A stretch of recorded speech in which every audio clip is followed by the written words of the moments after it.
हमारे जमीन पे उधर से कोई अगर अटैक हो और अगर उस अटैक आप कंट्रोल ना कर पाए। बड़ी खबर बता दें आपको, पाकिस्तान सीमा पर अपनी क्षमताओं को बढ़ाएगी भारतीय वायुसेना। एलओसी के पास तैनात होंगे अपाचे हेलीकॉप्टर। जोधपुर एयरबेस पर तैनात होंगे 6 अपाचे हेलीकॉप्टर। अच्छा, फिर इसमें हमारी पॉलिसी क्या होनी चाहिए? हम अपने कार्ड्स कैसे प्ले करें? भारतीय फौज के एलओसी पर जंगबंदी माहिरे की खिलाफ वर्जियां जारी हैं। ये अभी भी घोड़े पे और ऊंट पे बैठ के समझते हैं जंग हो। जब दिल करेगा भारत एलओसी क्रॉस कर जाएगा। हमारा जो इंटरनेशनल बॉर्डर है ये उस तरीके से तस्लीम शुदा नहीं है जैसे बाकी इंटरनेशनल बॉर्डर्स होते हैं। एक ना सिर्फ ये एक केपीके में, बलूचिस्तान के अंदर भी हालात इसी तरह के, और वो टीटी वालों को जो वो, क्योंकि वो समझते हैं कि वो पाकिस्तान वीक है, आगे से रिटेलिएट नहीं करेगा। ड्यूरन लाइन सारी की सारी, कोई अफगान मकतबा फिक्र का आदमी अशरफ गनी से लेके पता नहीं ये आजकल के हुक्मरानों तक, तालिबान से लेके हर एक जो है ड्यूरन लाइन को वो एक्सेप्ट नहीं करते। मेरे ख्याल के मुताबिक तो खैर हमेशा से ही पिछले 70 साल से इंडिया पाकिस्तान के दरमियान और पूरे साउथ एशिया के लिए एक फ्लैश पॉइंट की हैसियत रखता है। डॉक्टर साहब, कैसे देखते हैं आप ये जो नई डायनामिक्स डेवलप हो रही हैं? मतलब हम जज्बा रखते हैं, जज्बा ईमानी रखते हैं, तो ये बताएं टेक्नोलॉजी अहमियत नहीं रखती? अगर जज्बे के साथ टेक्नोलॉजी हो तो हमें उस पर यही सोच के तो हम 70 साल में यहाँ तक पहुँच गए हैं, और वो 70 साल में कहाँ से कहाँ पहुँच गए। हिंद दोस्तों, तो 1 मिनट में मैं आपको वीडियो का टॉपिक समझा देता हूँ, उसके बाद वीडियो देखते हैं। तो दरअसल क्या हुआ कि चाइना प्रेशर में है इस समय। क्यों है? क्योंकि वहाँ पर हमारी काफ़ी आर्मी तैनात है उसके बॉर्डर पर, और पहले हमें अनुभव था कि हमारा पाकिस्तान सबसे बड़ा दुश्मन है, नंबर 1 का राइवलरी है। लेकिन फिर हमें 2014 के बाद कुछ तस्वीरें साफ हुई, उससे हमें समझ आया कि चीन हमारा सबसे बड़ा राइवलरी है। तो चीन पहले घुसता था, पहले हमारी निकम्मी सरकार थी, वो सेना को वापस बुला लेती थी, तो उस एरिया में चीन का कब्जा हो जाया करता था। ये हमेशा से चीन करता आया है। लेकिन 2014 के बाद से उसने ऐसी हरकत की तो हमने लाखों सैनिक डिप्लॉय कर दिए, हथियार भी तैनात कर दिए काफ़ी। जो चीन ने किया था उससे डबल कर दिया हमने। तो चीन समझ गया कि यहाँ विवाद ज़्यादा हो जाएगा। उस चक्कर में चीन वापस भी हटा था। आपको याद हुआ पहली बार चीन ने अपनी सेना वापस बुलाई थी। तो अब चीन चाहता है कि यहाँ जो बॉर्डर पर भारत तैयारी कर रहा है उसको कहीं और समस्या दी जाए भारत को, ताकि उसकी जो आर्मी है वो यहाँ से उसका ध्यान हटे। तो अब कोई बचा नहीं है। श्रीलंका ने बैन लगाई दिया उसके जासूसी जहाज़ पर। केपी ओली नेपाल से हटी गया बांग्लादेश में। हालांकि वहाँ कट्टर इस्लामिक लोग हैं, वो उसी के समर्थन, वो फंडिंग भी करता है उन्हें और चाहता है कि वही सत्ता में आए। लेकिन वहाँ अभी ऐसी सिचुएशन नहीं बनी है। लेकिन पाकिस्तान तो पहले से ही गुलाम है चीन का, तो पाकिस्तान सेना तो उतार नहीं सकता। बॉर्डर पर सेना आएगी तो सेना तो तेजी चला रही है, खुद थोड़ी न पिटना चाहेगी। तो वो आतंकियों को भेजते हैं, एक दो आतंकी खिसकाते रहते हैं। तो उसे काउंटर करने के लिए चीन को लगा था कि ये सेना डिप्लॉय करेंगे। लेकिन हमने चीन और डिप्लॉय करनी भी पड़े तो हमारे पास रिजर्व फोर्सेस काफ़ी हैं, तो हम ज़रूरत नहीं है कि सेना डिप्लॉय करें। हम वहाँ पे अपाचे हेलीकॉप्टर डिप्लॉय करने वाले हैं। और अपाचे हेलीकॉप्टर क्या करेंगे कि अगर कोई आतंकी आता है किसी इलाके में, उसकी खबर है, तो वो अपाचे हेलीकॉप्टर से बम गिराए जा सकते हैं, उसके ऊपर गोलियां बरसाई जा सकती हैं, क्योंकि आतंकियों का यही इलाज है। तो इससे पाकिस्तान भी पीड़ित है। पाकिस्तान को ये सोचना चाहिए कि चीन के इशारे पर तुम इस तरह की हरकतें करोगे तो फिर स्वाभाविक है भारत उसका जवाब जरूर देगा। तो पहले चलिए वीडियो देखते हैं। देखिए, अगर आप दोनों मुल्कों की पॉजिटिव रिलेशन से जो फायदे हैं, दोनों को बहुत ज़्यादा है। मतलब अमेरिका का उतना पॉपुलेशन नहीं है जितना टेक एक्सपर्ट्स हैं इंडिया में। तो इंडिया का ब्रेन ड्रेन, इंडिया का इतना बड़ा दिमाग है कि आप इंडिया अगर एक छोटा सा हिस्सा भी अमेरिका को दे दें, डॉक्टर्स, इंजीनियर्स, एमबीएज वगैरह, तो अमेरिका का तो बहुत फ़ायदा होगा ही। नासा में सारे इंडियन पड़े हुए हैं, आप देख लें जहाँ भी आईटी सेक्टर्स में। किसी भी मेजर यूनिवर्सिटी के आप साइंस डिपार्टमेंट में जाएं और देखें प्रोफेसर्स कौन कौन से, they are all from Indian origin. ये और बात है कि वो यहाँ आकर अपना ग्रेजुएट स्टडीज यहाँ पे करते हैं in top universities, but they are a major force, मतलब कंपेयर टू दूसरे इमिग्रेंट्स जो दूसरे जगहों से आते हैं। और इट टेक्स तकरीबन 12 से 14 साल लगता है एक नए इमिग्रेंट को to become productive on an average, कि वो मुल्क के लिए पॉजिटिव कॉन्ट्रीब्यूशंस करें। लेकिन जो इंडियंस बंदे आते हैं, खासतौर से टेक के बंदे, वो पैकिंग भी नहीं करते, दे आर प्रोडक्टिव। मतलब वो एक दिन आए, दूसरे दिन से वो जॉब पे लग जाते हैं, स्पेशली जो H1 वगैरह पे आ रहे हैं। So the US has lot of benefit, India को भी बहुत बेनिफिट है। सबसे ज़्यादा रेमिटेंसेस अमेरिका से जाते हैं इंडिया के लिए। America is a source of employment, India का सबसे बड़ा ट्रेडिंग पार्टनर है।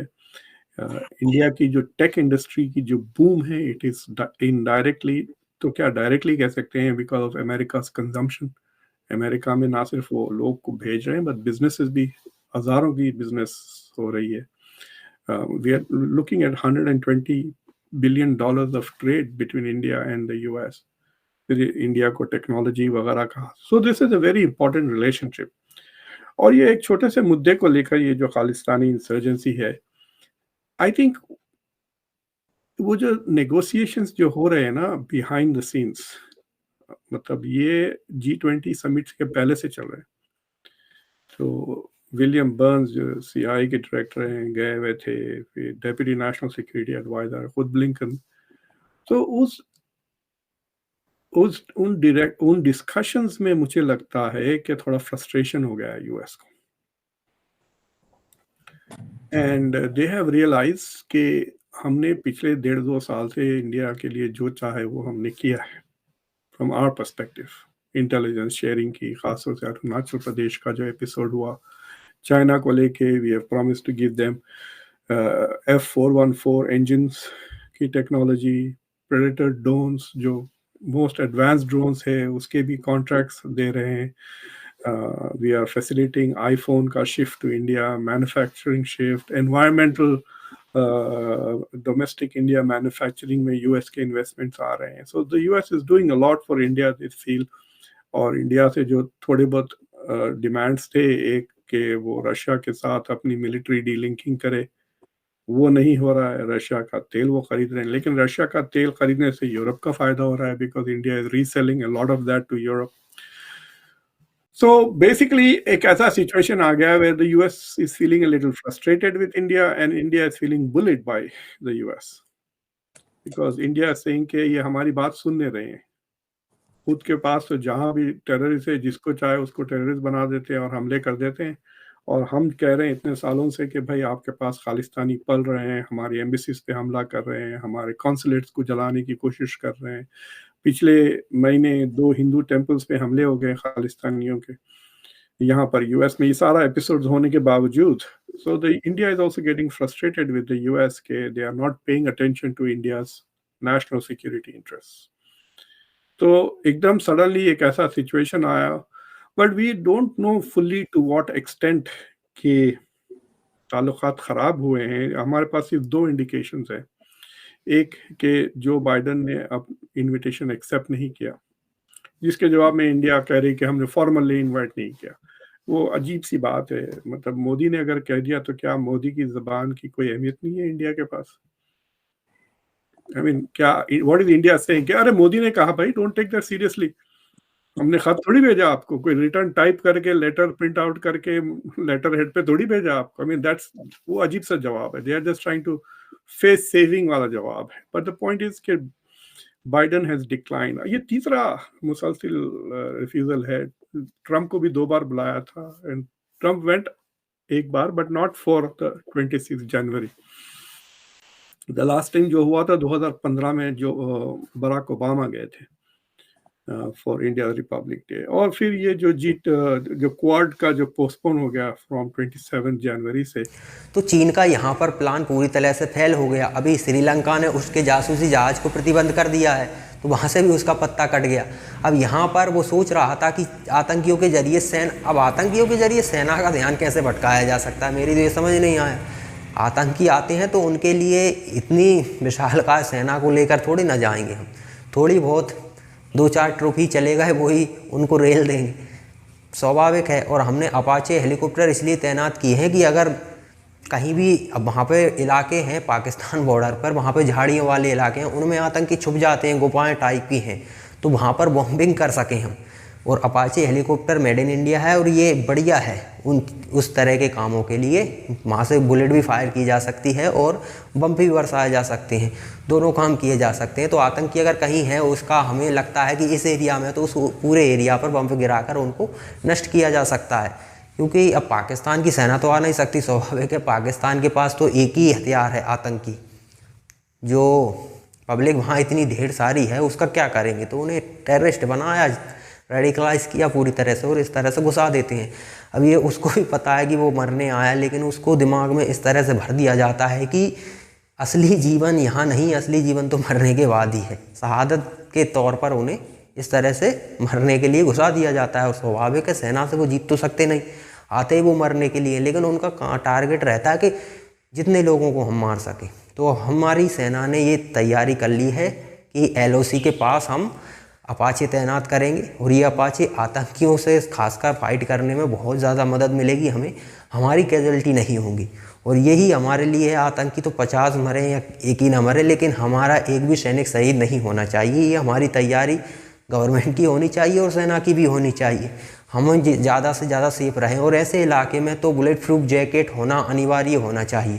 उसके लिए सरकार को और भी फंड रिलीज़ करना चाहिए, क्योंकि हमारे सैनिक जब हमारी सुरक्षा कर रहे हैं तो स्वाभाविक है उनकी सुरक्षा के लिए हमें कॉम्प्रोमाइज़ करना ही पड़ेगा और करना भी चाहिए, देश के लोगों को भी, देश की सरकार को भी, ये ज़्यादा ज़रूरी है। तो चीन का यहाँ पर प्लान था वो पूरी तरह से चौपट हो चुका है, क्योंकि उसने सोचा था कि ये पाकिस्तान की तरफ से कुछ हरकतें की जाएंगी तो बॉर्डर पर वहाँ पर सेना तैनात की जाएगी, तो यहाँ से चीन के जो बॉर्डर है वहाँ से भारत का ध्यान भंग होगा। लेकिन ऐसा नहीं है, हमने उसका काट निकाल लिया है। हम वहाँ पर अब अपाचे तैनात करने वाले हैं, जो कि मेड इन इंडिया है। सबसे बड़ी बात है, इंडिया में ही बनाया गया है और अब इंडिया का ही पाकिस्तानियों को रेलेगा।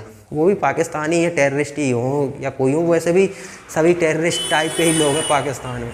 हर किसी का जज्बा और जिहाद वाला ही मामला चलता रहता है।